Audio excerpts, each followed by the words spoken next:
В Ингушетии энергетикам удалось вернуть 704 миллиона рублей потребительского долга благодаря адресной работе с должниками. Об этом сообщает филиал Россети «Северный Кавказ» «Ингушэнерго». Такая информация появилась в телеграм-канале главы региона. Долги у нас копятся из-за нежелания потребителей своевременно оплачивать коммунальные платежи. За свет, газ, воду нужно своевременно платить.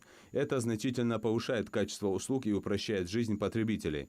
Еще раз напомню, что часть платежей за коммунальные услуги идут на модернизацию сетей электрических, газовых, водоснабжения. Многие наши проблемы в сфере ЖКХ связаны с высоким износом инфраструктуры, которую мы постоянно обновляем. Эта работа шла бы еще быстрее, если потребители своевременно вносили абонентскую плату.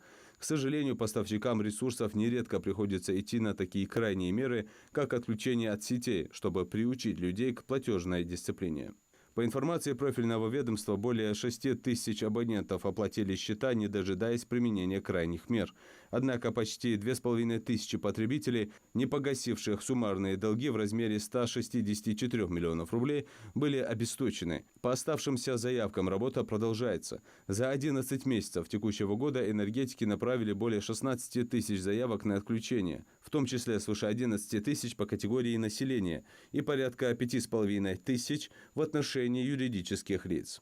Их суммарный долг перед Ингушэнерго превысил 1 миллиард 300 миллионов рублей. В Ингушэнерго напомнили, что информация о предстоящих отключениях за долги публикуется на сайте Россети «Северный Кавказ» в разделе «Потребителям». Подраздел «Реестр потребителей-должников» и считается надлежащим уведомлением потребителя-должника. В том случае, если в силу различных обстоятельств потребитель не в состоянии полностью погасить задолженность, необходимо обратиться в территориальное отделение для заключения договора о реструктуризации долга.